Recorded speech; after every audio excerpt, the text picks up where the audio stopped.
I'm very happy to actually give my first talk today after having already spent some years here. Today I talk about some of my recent work on the role and consequences of stress in social groups of Cyberfinches that I've been doing as a postdoc of the cluster, but I will also include some of my work from my PhD on wild Cyberfinches in the Australian outback because it somewhat laid the foundation and gives the background to some of the questions I'm asking today.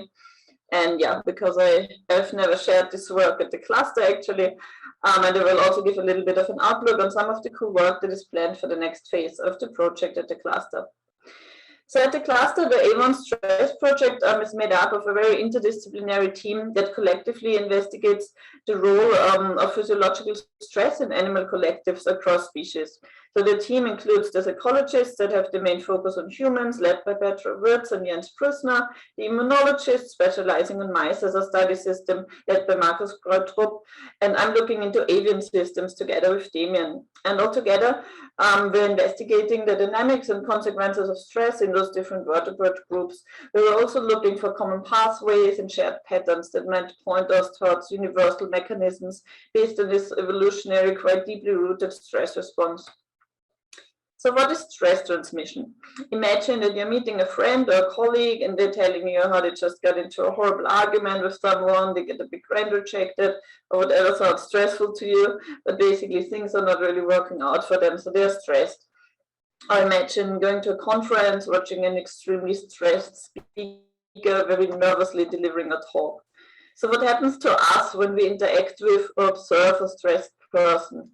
So such indirect observer stress can actually trigger a physiological response in us that is nearly identical to what the first-hand stressed person experiences.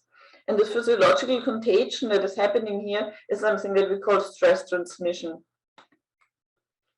So maybe you already had a chance to hear a bit about the work that the other collaborators in the cluster are doing on humans. For example, the induced stress by this staged interview situation in front of this really mean and unfavorable interview panel that is not giving them any positive feedback, known as the Trier social stress test. And then they can measure the hormones involved in the stress response via saliva in the people who are direct subjects to this test. But then they also have other people observing this stressful scenario from the outside. And some of these observers then respond with either a weakened stress response or even a stress response nearly as high as that of the test subject. So in humans, this phenomenon of stress transmission has actually been studied and acknowledged since the 70s, where this was most often tested in pair relationship or marriages, where the stress of one partner, for example, at work, obviously affects the other one at home, which is quite easy to understand, I think. But it has not really been investigated before what dynamics this could have in larger groups of people. And there was also some previous evidence for this happening in rats, but no one has actually looked at this in other vertebrate groups like mice or birds. So it's actually really widely unexplored what the consequences of such physiological interactions could be for animal groups. So let's talk a bit about birds. I think birds are a super interesting study system to investigate the role of stress. First off, because there's currently no evidence for stress transmission in birds. And I suspect this is mainly because no one has really investigated it and because it's difficult to do so. However, the stress response system, the stress axis, is really conserved across vertebrates, broadly comparable also in terms of what stressors animals experience. And we can thus we can expect similar mechanisms also to be in place here. But birds are also intrinsically social creatures, and they show many interesting collective behaviors where the functionality of the group is really important, like moving together, flocking, feeding, roosting, and breeding in colonies. And at the moment, there's very little understanding about how the actual effects of having individuals that have been affected by stressors in your social flocks, what that might do to the group. And at least to me, I think it seems quite obvious that it should have consequences for the group. So I want to learn more about how this affects the behavior, the social relationships, movement patterns, and functionality and synchrony of the group, for example, when they're foraging or breeding together colonially. So prior to working on this project, as I mentioned at the start, I did my PhD on Cyberfinches in the wild in the Australian outback, where I was looking at how being social helps these very tiny birds to survive in the quite unpredictable and harsh environment. So this is also where I now draw some of my ideas from when I think about how stress might disrupt a social group. because of the ecology, Cyberfinches are not really like your typical European songbird. The Cyberfinches are among the best known colonial breeders. They breed opportunistically, which means that the breeding is not bound to a fixed seasonality, but they can breed whenever environmental conditions are good. So when rainfall set in, we can often, which can also be very local, it makes the grass seeds grow and then they feed their offspring with. So for them, staying in social groups might also help them to be more ready for breeding and then quickly form a breeding colony when the rainfall set in. So the study site where I was working during my PhD, the Forest Gap Research Station in New South Wales, is an area of about 2 times 2 kilometers, where I had about 200 nest boxes set up, arranged in 6 colonies. And I picked about 1,000 Cyberfinches over a period of 3 years, which allowed me to track the breeding activity in the nest boxes and the visits to feeding stations. So the birds love to breed in these nest boxes and the little colonies, but within these colonies, the Cyberfinches actually don't exhibit a high level of breeding synchrony. So in a colony, I would usually find nests at all different stages. So they're nest building, they're incubating, and they're rearing chicks next to each other at the same time. However, from observations, I sometimes had the impression that there were smaller clusters of a few synchronized nests close to each other. So I did an experiment to test whether the birds are actively synchronizing their breeding with some of the neighbors. And for this, I placed an empty nest box next to an existing box at each of the different stages. And I predicted that in order to synchronize, Cyberfinches would be more likely to initiate breeding next to a box at a similar stage. So that would be the early nest building stage. And what I found was that they were indeed much more likely to start breeding in boxes neighboring the stimulus box with a paired nest building stage. So there were also some cases where the stimulus nest was abandoned during the trial, in which case it was also less likely that the birds initiated breeding in the experimental boxes next to it. And I think this makes it even more clear that the neighboring nests does act as a social stimulus. So it seems that the Cyberfinches actively choose neighbors to synchronize their breeding with, and one advantage of this could be that the chicks will fledge together, and chicks from different nests also stay together in creches after fledging, which might help them to survive better. And so after I found this result, I was wondering if the synchrony between certain neighbors is linked to the social structure of the colony, and if these associations are persistent so that we would find the same in other behavioral contexts, or if those are just purely opportunistic short-term associations for breeding.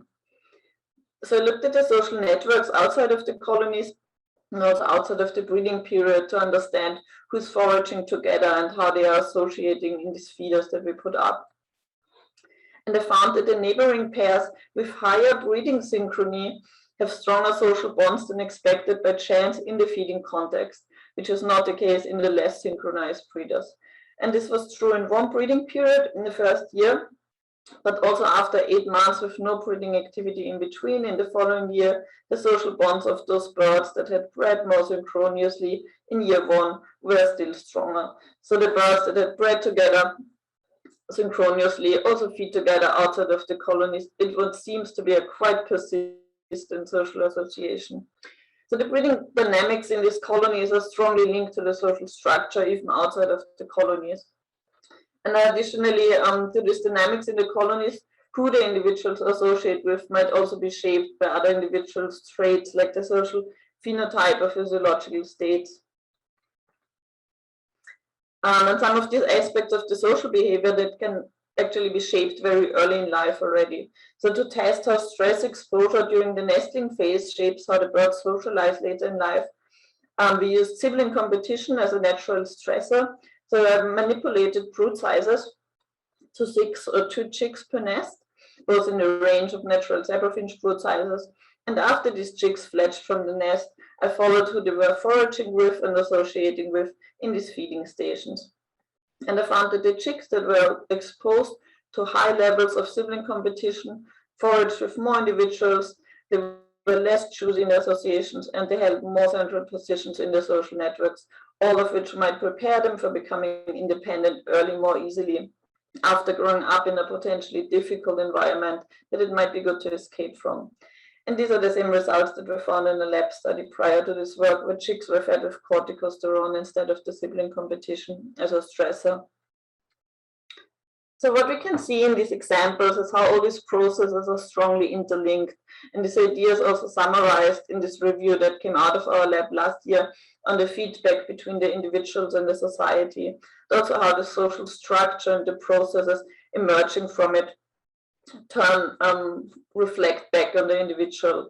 So for example, the social phenotype of the individual is already shaped in the nest, affects how it socializes. It will ultimately scale up to the social structure in the breeding colony, who's breeding next to whom, who they're foraging with, and this influences all social and ecological processes in consequence, which in turn will impact on the individual state, for example, by affecting how much competition they're experiencing, how many siblings they have, how much food is available, and so on.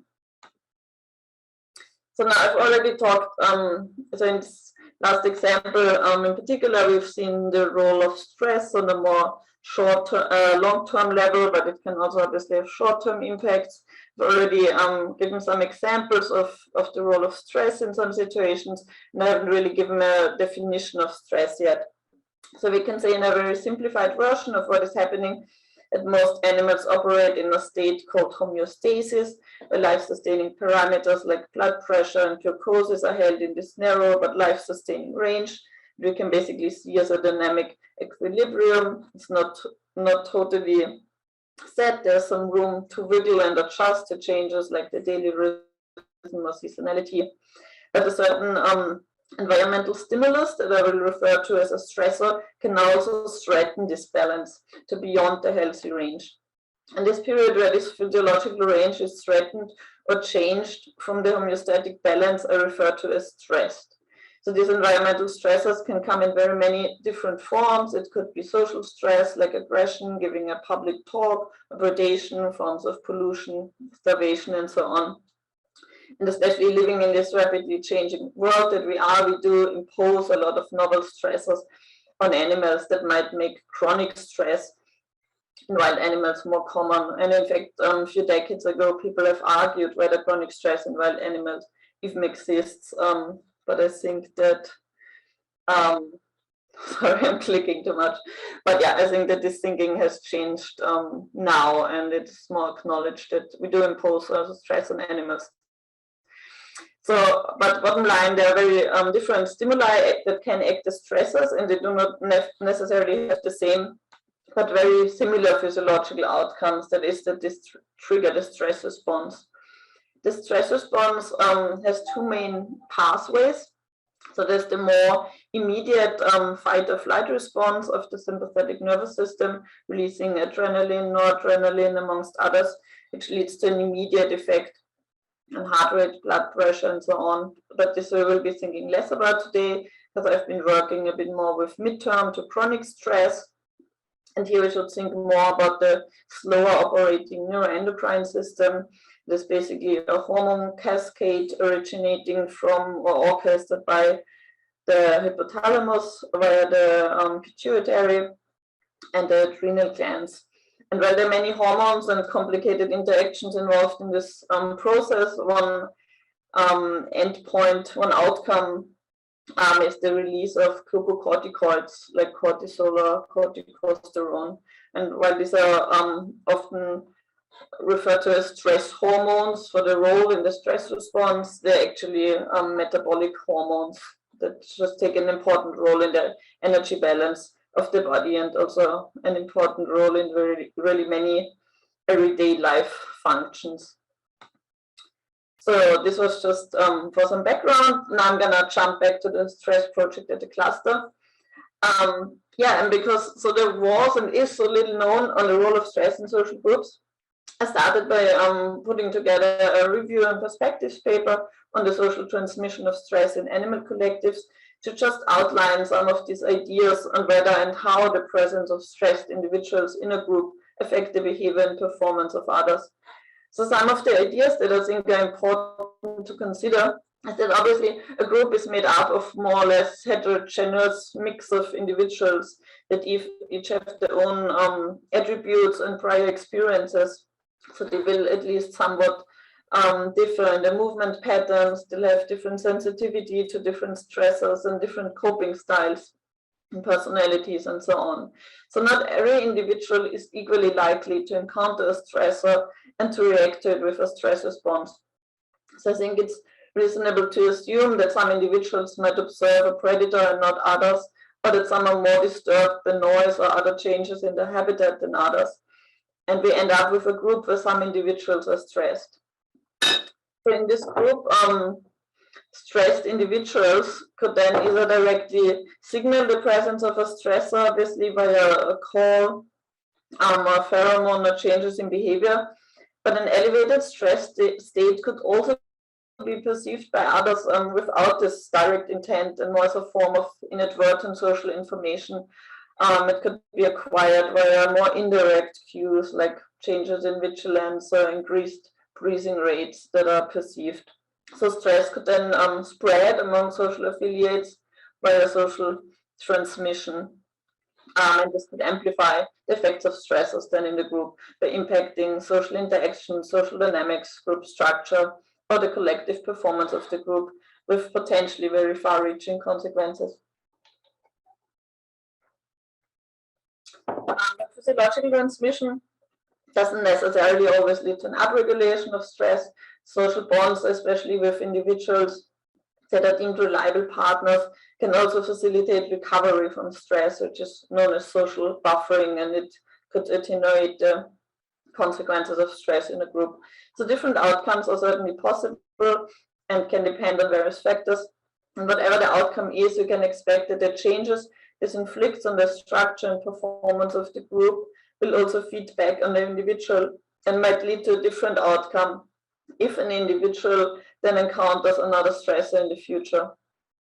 So in this paper that is currently under revision, hopefully out soon, fingers crossed, we're also discussing a bit more the implications these physiological interactions in the group may have for collective behavior. So there's just a little glimpse, but overall take-home message of this is that I think that the consequences of stress, the costs and the potential benefits of having a stress response have so far always been viewed very much at an individual level, but being in a group can completely alter the perception and response to the outcome of environmental stressors, and so thereby it will modulate behavior interactions. And I think all of this should be evaluated, considered more when evaluating the impact of stressors on animals. So I also want to talk a bit about the experimental work that I've been doing to test some of these hypotheses of what impact stress can have in the social environment of group living birds. I used Cyberfinches because of the interesting social dynamics, and this time not in the unpredictable outback, but in a very controlled lab environment at the Max Planck Institute in Möllingen. So I started with 96 birds, or 48 pairs. And for the treatment phase, I split them up in 16 subcolonies, that is cages of 3 pairs each. I had 3 different types of treatment cages. Either 2 of the birds received a stress treatment, the partners always got the same treatment.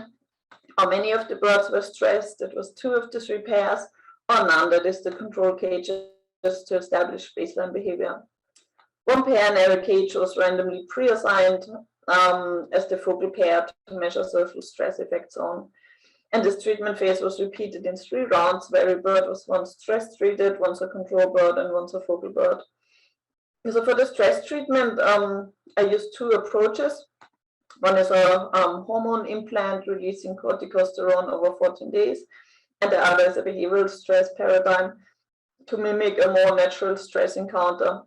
And he exposed the birds to randomly changing stressors at random unpredictable times for 30 minutes per day over 14 days. And I used placebo implants and a sham treatment as respective controls. This is a top view of one of the experimental cages. So the birds were constantly tracked with the unique QR barcode backpacks with 64 cameras that I had installed at the cages, each taking 1 picture per second of the position and orientation of the birds. So I got over 100 million bird detections from that, which I used to measure movement across the cage and the strength of the social relationships. also collected about 1,000 tail feathers to measure corticosterone's level over the treatment periods. And I monitored the breeding activity using RFID readers and eye buttons.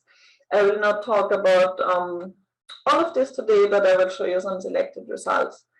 First off, I'll quickly show you some of the hormone levels, some of the measures that I got from the tail feathers. So I collected a feather sample always before the start of the treatment, basically. So the corticosterone is deposited in the feathers, so during a period of no treatment, and then afterwards, after a period of treatment, I collected another feather, and then I could calculate the difference in the cord levels from the pre-treatment phase and after the treatment phase, so what was deposited during the treatment. And basically, so yeah, it was a bit tricky because the feathers are just so small, so I often did not get enough sample material and it would fall under the detection threshold. So unfortunately, I only got data from about 60 birds where I got both the before and after levels.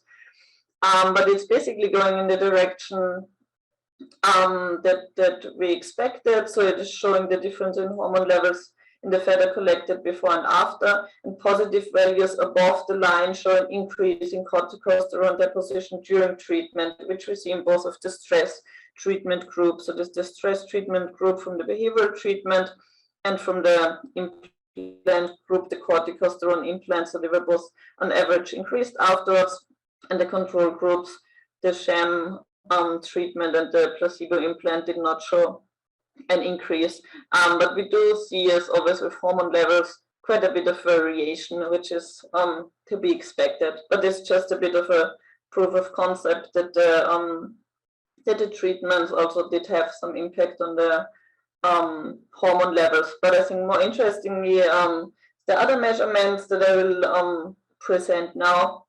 So a few of the selected results I will show now, mostly in the form of model predictions.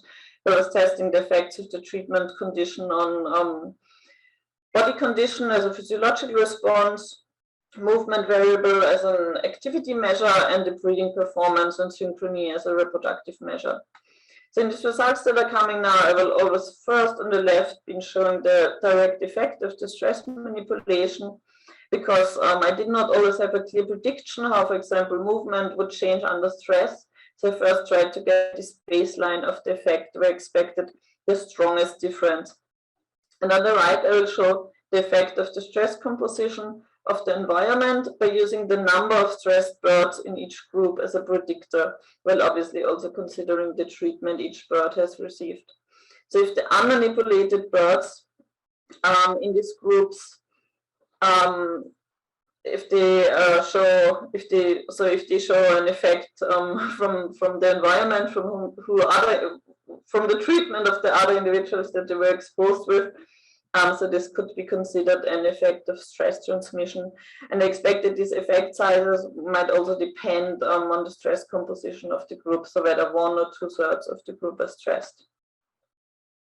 Okay, so here are some of the results, starting with body condition. So I looked at the body weight at the end of the 14-day treatment.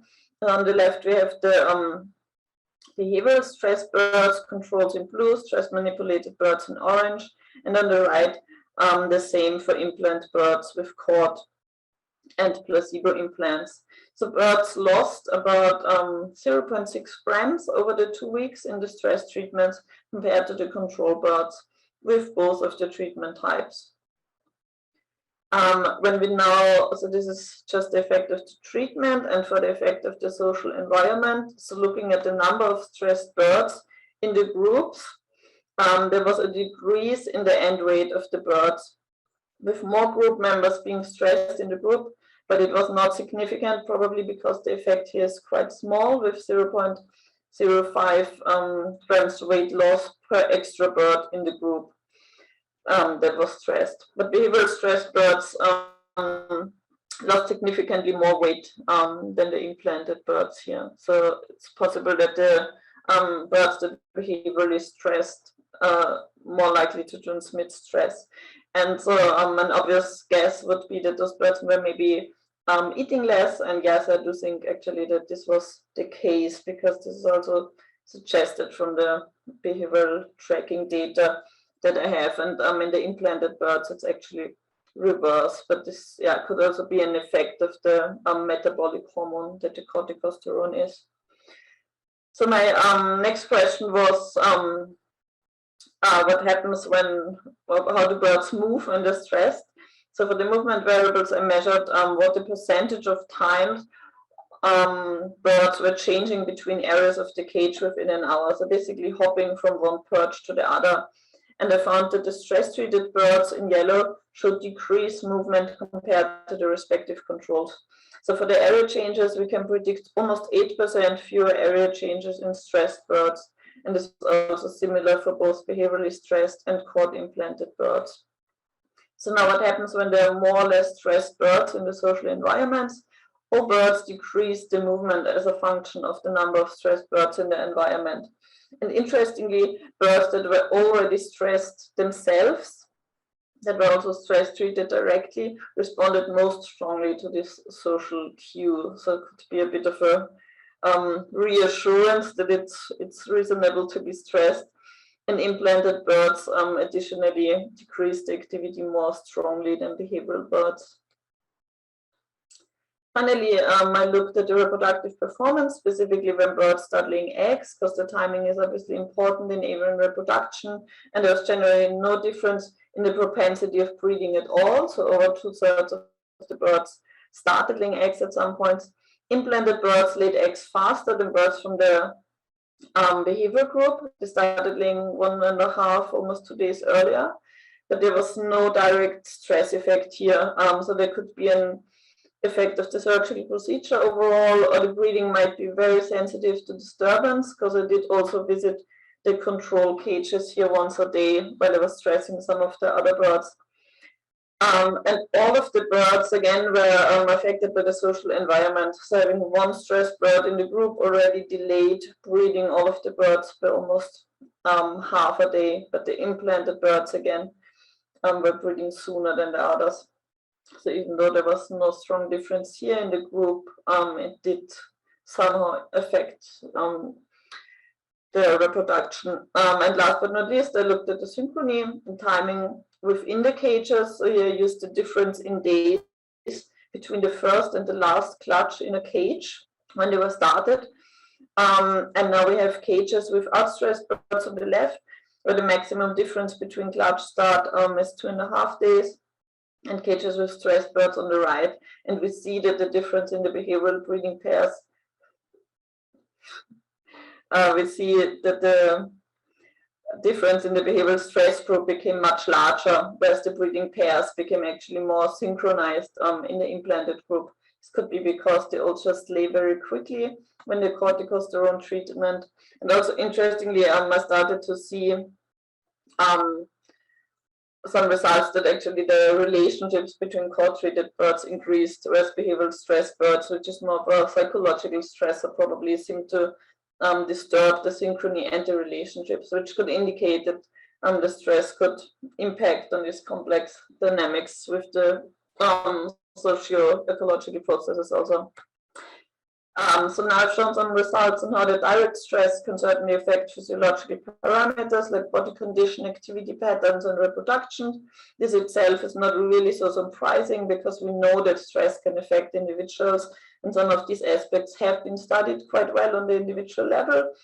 But what has not been explored much before at all is that the stress of the social environment affects individuals that have not experienced any first-hand stress. And I do think that this is something that could potentially have big effects and quite strong consequences on social animals that need to be explored further, in particular in a world of much anthropogenic disturbances where impacts of stress could then further be amplified via stress transmission effects. I think it's important we learn more about this. And important next question would be to better understand the modulators of such stress transmission. When can it occur, between whom and when not, and when are the negative consequences likely to propagate in the group, and what are the consequences of that? And lucky enough, we had the great opportunity to secure funding for a follow-up project where we do want to further explore the modulators and consequences of stress and stress transmission in the collective. And so to get an idea about the real-life consequences, I'm keen to explore that in wild study system now, to explore some of the consequences that stress has in social groups while the animals are interacting with the environment. So I will be looking at early life and present life stress in groups of Cyberfinches in collaboration with Michael Grisser. So the Cyberfinches are birds living in small family groups where some of the offspring disperse into new groups, while others are retained, and the different compositions lead to different levels of conflict in the groups, which might obviously result in stress. And we have already been working hard in the lab the last weeks and months to extract hormones from feathers that the team has collected in Sweden. So I'm really looking forward to explore this more. We also have a big data set from watering guinea fowl, where we have where Damien has been collecting a lot of data from GPS tracked individuals in social groups, some of which also carry ECG loggers that can measure immediate response to stressors. So I want to look at some of the dynamics between group members and the responses to each other and the environment on a more fine scale level.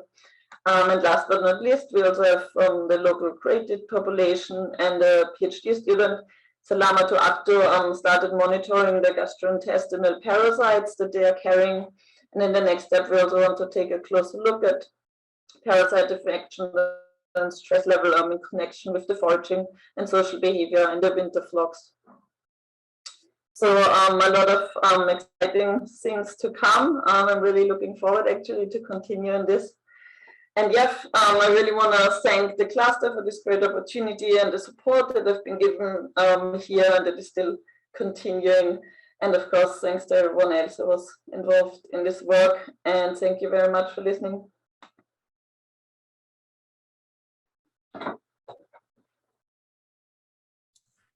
Thanks, Hanja, for that great talk. If anyone has questions, go ahead and type a Q in the chat and I will call on you.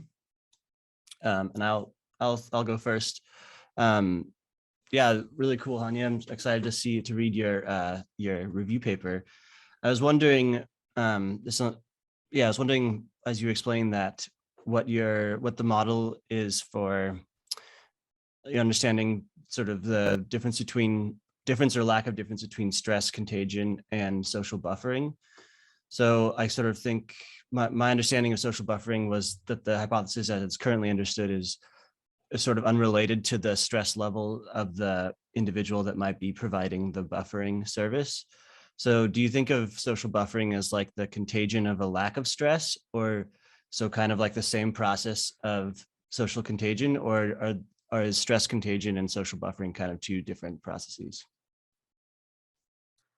Yeah, that is a very good question. I haven't put it in these words, the contagion of a lack of stress. No, I think you're actually right. I don't think that it's exactly the same process.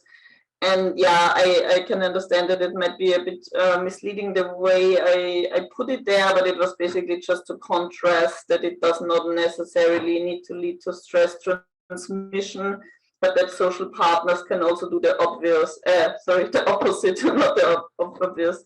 So they can either transmit stress or they can buffer the stress, but I don't think that this is, I would not call it a contagion of not stress. I don't think that this would be the appropriate wording for it.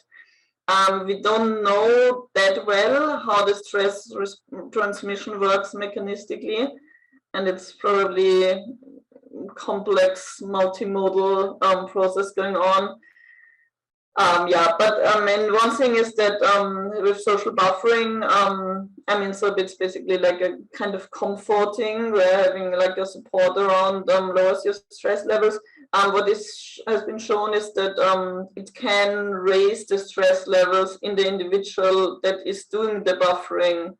So there might be kind of a reverse transmission happening then. So the buffered individual gets stressed afterwards, which I think is also super interesting, because it might lead to you might have to be very selective in who you want to buffer and who you want to give your support to, if it leaves you worse off at the end. Cool, thanks. Let's go with Jens next. Yes, thank you. So great talk, Hanja. Really enjoyed it. In our stress experiments, we often see inter-individual differences. The observation that some of our subjects do respond or respond more strongly than others, and some fail to respond completely.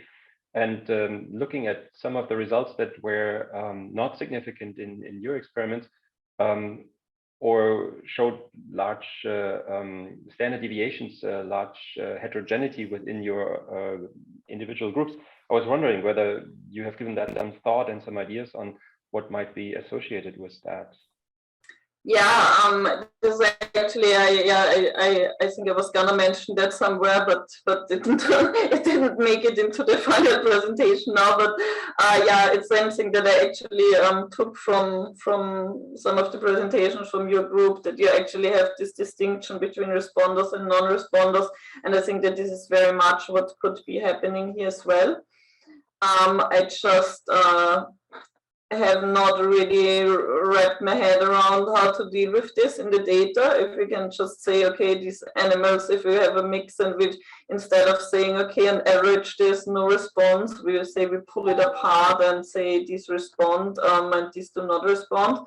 It would be nice. I've been thinking about if I could link it to some other trait of the individuals, that would be probably make it more, kind of give it more of a better basis for justifying.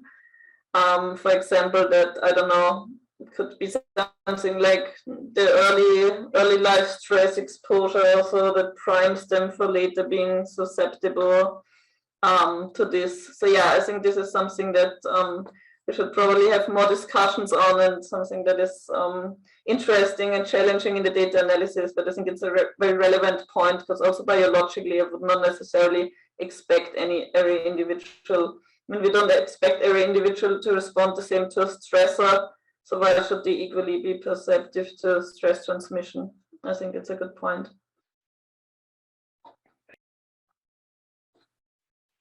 Giovanni? Yes, thank you for the talk. I have a very general question. You presented the HBA axis and you used a slide that comes from mammals. And my question is the HBA axis in birds exactly the same? Does it use the same areas in the brain? Does it use the same adrenal organs? Or what are the differences between the HBA axis in birds and in mammals? Yeah, sorry, that was like just a bit of a generalization, but it is actually very similar. Yeah, it's very conserved and very similar. I could not really name any major differences. I'm sure there are some small differences. I mean, one difference is that corticosterone has a bigger role than cortisol, which is more relevant in many mammals, but structurally it is actually very similar. Yeah, I wouldn't know any major differences. Thanks. Any other last questions for Hanja?